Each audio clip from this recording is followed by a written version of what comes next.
So how does the vapor pressure of the liquid change as a function of temperature? Well, we look at data, and what we'll find is this nice smooth curve, as we said, as a function of temperature. The log of the pressure increases in a nice monotonic fashion. Let's treat the vapor as an ideal gas and say the molar volume change upon vaporization is pretty much equal to the molar volume of the gas, right? And we'll just use the ideal gas law, or that equals RT over P. And we can substitute that in then for this delta V term in the Clapeyron equation. Rearrange, and what we'll end up with then, if we move all the pressure terms on the one side, all the temperature terms on the other, we'll end up with what's known as the Clausius-Clapeyron equation, right? And this will describe the behavior then of how the pressure changes, right, at one temperature compared to the other. So we can integrate this function, and that's what we'd end up with here. Now, if we have this integral over here, over short ranges, of course, we could assume that delta H is constant, pull it out of the integral, and then what we'll get is this nice closed form of the integrated Clausius-Clapeyron equation, that the natural log of pressure at P2 over P1 is related to delta H of vaporization. Now, the same actually applies for the equilibrium of sublimation. If we have an equilibrium vapor pressure of gas above a solid, a similar equation, a similar Clausius-Clapeyron equation applies, but we have to substitute in delta H of sublimation there. Works equally well. If we want to know the equilibrium vapor pressure above a solid at temperature T2, the equilibrium vapor pressure, the log of the equilibrium vapor pressure of P2 divided by P1 is related to delta H. Notice that the Clausius-Clapeyron equation looks very much like an equation we've seen before, the Van 't Hoff equation, and indeed it is very similar because the equilibrium constant expressions for these were, of course, directly related to the equilibrium vapor pressure. Hence, these two have very similar physical bases. Over a small temperature range, we're going to get this linear behavior in 1 over T. If we need to explain the entire curve, we're going to have to look at the temperature dependence of delta H to explain the whole curve. But this idealized form of the Clausius-Clapeyron equation is valid over small temperature changes of, say, 20 or 30 Kelvin. Let's say we've got heptane. And for heptane, we know that its standard boiling point is 98.38 degrees Celsius.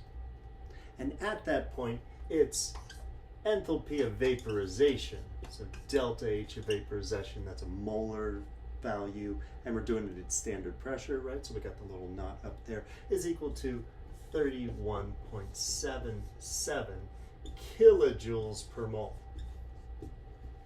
And what we want to find is what is this vapor pressure of heptane if our temperature is changed to 85 degrees C.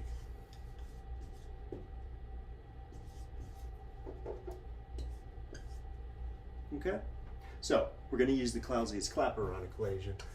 Clausius-Clapeyron equation tells us that the log of P2 divided by P1, that's equal to delta H over R. Delta H for vaporization, because we're looking at the gas-liquid interface here, divided by R, times the difference in the inverse temperatures T1 and T2. Okay, so we need pressures and we'll need the temperatures. Oh, the temperatures, well, we've got to convert these into Kelvin. We'll turn the normal boiling point into T1. So that'll just be 98.38 plus 273.15, or in other words, that's going to give us 371.53 Kelvin. T2 then, same way, we'll just add 273.15 there, and we'll get 358.15 Kelvin for T2. P2 is what we're going to solve for. Oh, what's P1?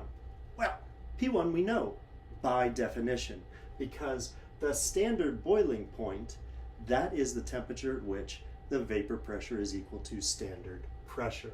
Therefore, this implies, right, that we know P1. P1 is just going to be equal to the standard pressure, P naught. That's 100 kilopascal. Now all we have to do is a little bit of algebra. Solve for P2. ln P2 is equal to ln P1 plus delta H over R times the difference of the inverse temperatures.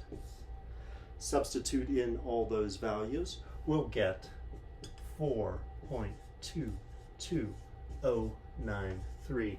Don't round off on logs and exponents. Make sure you don't round off until the end, right? So then we'll find P2 is e raised to that 4.22093, and we'll get 68.1 units. Always important, right? What are the units? Well, if we put units of kilopascal in here, we're going to get units of kilopascal out. We put 100 kilopascal in, and we're going to get kilopascal out. So that's how we use the Clausius-Clapeyron equation to tell us the equilibrium vapor pressure at any temperature for our system.